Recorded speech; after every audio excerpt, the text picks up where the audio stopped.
देश में जब जब भी चुनाव आता है तो देश की सभी पार्टियों को हर बिरादरी के लोग याद आने लगते हैं। और सबसे ज़्यादा कोई बिरादरी याद आती है तो वो है दलित समाज। जैसा कि इस बार भी कुछ नामी गिरामी पार्टियां गांव-गांव घूमकर जगह जगह दलित संवाद कार्यक्रम लगाकर उनके हक और हुकूक की बात कर रही है। लेकिन इन पार्टियों को शायद ये नहीं पता है कि वो साल दूसरा था, ये साल दूसरा है।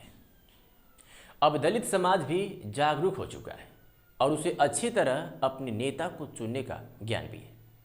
तमाम पार्टियां दलितों के वोट बैंक में सेंध लगाने के लिए उनके बीच का कोई नेता खड़ा कर रही है जो आसानी से दलित समाज का वोट इकट्ठा कर सके और इन पार्टियों के झोले में डालने का काम कर सके।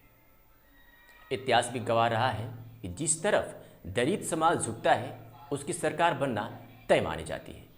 लेकिन दलितों के साथ जिस तरह का व्यवहार मायावती की सरकार खत्म होने के बाद आज है, उस पर किसी ने विचार किया है? उनके हक और हुकूक की लड़ाई बसपा को छोड़ किसी और पार्टी ने लड़ी है?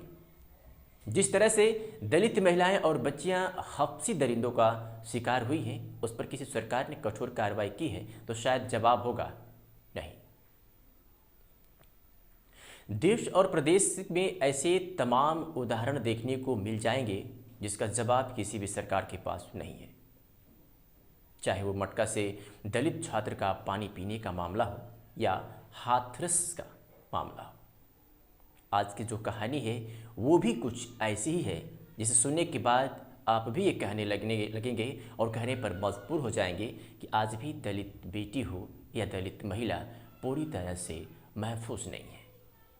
पार्टियां भले ही दलितों के हक और हुकूक की बातें कर लें या दलित संवाद जैसे सैकड़ों कार्यक्रम चलवा लें, समझदार दलित समाज यही कहेगा कि दलितों का वोट लेने के लिए ये प्रोपेगेंडा फैलाया जा रहा है। उत्तर प्रदेश का एक जिला पड़ता है बांदा और बांदा जिले में एक थाना है गिरवा और इसी थाना क्षेत्र के एक गांव में शुक्ला परिवार की मौजूद आटा चक्की पर एक दलित समाज की बेटी अपनी 40 वर्षीय मां को ढूंढते हुए पहुंचती है। वहां जाने के बाद एक कमरे से जोर जोर की एक महिला की आवाज़ आ रही थी। उस लड़की ने जब वो आवाज़ सुनी तो वो उस आवाज़ को पहचान गई और ज़ोर ज़ोर से दरवाज़ा को खटखटाने लगी, यानी पीटने लगी और मम्मी मम्मी कहकर चिल्लाने लगी। लेकिन दरवाज़ा अंदर से किसी ने नहीं खोला। फिर वो आसपास के लोगों से मदद की गुहार लगाई, फिर भी उस बेटे की किसी ने मदद नहीं की। ये सिलसिला लगभग घंटों चला और फिर अचानक कमरे के अंदर से उस महिला की आवाज़ आना बंद हो गई। फिर दरवाज़ा को खोला गया तो अंदर का नज़ारा देख वो लड़की जोर जोर से दहाड़े मार कर रोने लगी। फिर भेड़ियों की तरह गांव के लोग इकट्ठा होने लगे, लेकिन तब तक बहुत देर हो चुकी थी। उस लड़की ने देखा कि उसकी माँ के शरीर पर कपड़े नहीं थे और उसकी माँ 3 टुकड़ों में अलग अलग पड़ी हुई थी, यानी उसकी माँ की मौत हो चुकी थी। उस लड़की के अनुसार उसकी 3 लोगों ने रेप के बाद किसी धारदार हथियार से काटकर उसे मौत के घाट उतार दिया था। जिन लोगों पर उस लड़की ने आरोप लगाया था उनके नाम राजकुमार शुक्ला, उसके भाई बउआ शुक्ला और रामकृष्ण शुक्ला था। घटना 3 नवंबर 2023 दिन बृहस्पतिवार की है। बताया ये जा रहा है कि जिले के गिरवा थाना क्षेत्र के गांव के रहने वाली 40 साल की एक महिला राजकुमार शुक्ला नाम के व्यक्ति के घर आटा चक्की में लिपाई पुताई करने गई थी, जहां इस तरह की घटना को अंजाम दिया गया। एसएचओ ने बताया कि इस सिलसिले में राजकुमार शुक्ला, उसके भाई बउआ शुक्ला और रामकृष्ण शुक्ला के खिलाफ दुष्कर्म और हत्या की प्राथमिकी दर्ज करके जांच शुरू कर दी गई है। इस खबर को देश के प्रतिष्ठित चैनल आज तक ने लिखा कि चक्की में फंसकर दलित महिला की मौत, परिजनों ने लगाया रेप का आरोप। TV9 भारतवर्ष ने लिखा कटी गर्दन और कई टुकड़ों में मिली दलित महिला की लाश, बेटी ने लगाया रेप का आरोप। आप इंडिया ने लिखा आटा चक्की में फंस हुई मौत, मीडिया ने जोड़ा रेप हत्या का angle, SP Bhim army BSP ने फैलाई खबर।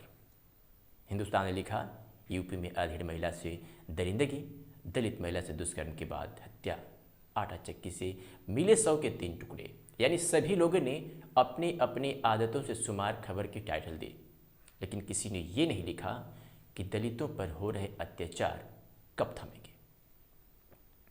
इस मामले में क्षेत्राधिकारी नरैनी नितिन कुमार ने भी अपना बयान जारी किया था, जिसमें उन्होंने कहा है कि एक दलित की चक्की की लपेटे में आ जाने से उसकी मौत हो गई।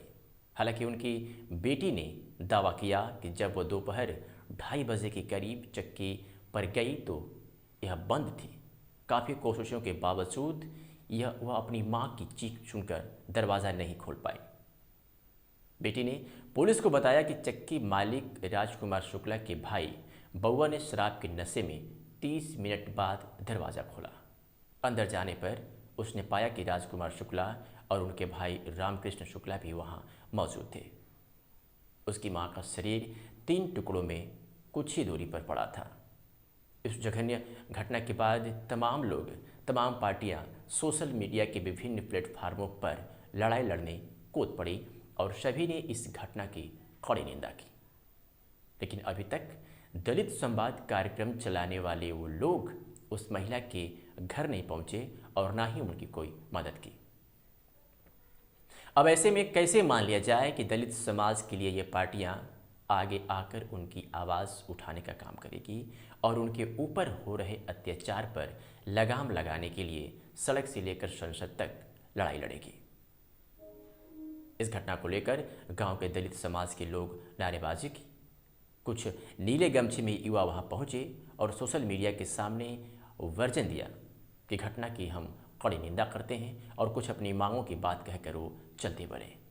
और एक बार फिर दलितों की हक वाली बात करने वाली उन तमाम पार्टियों के मुंह पर तमाचा मारकर इस घटना की चिंगारी धीरे धीरे अब समाप्त हो जाएगी। भीम आर्मी के चीफ चंद्रशेखर रावण और बसपा चीफ बहन कुमारी मायावती के बीच वाली वो जंग कि मैं उन्हें नहीं जानता सोशल मीडिया पर लाइक और कमेंट के बीच एक दिन गुम हो जाएगी।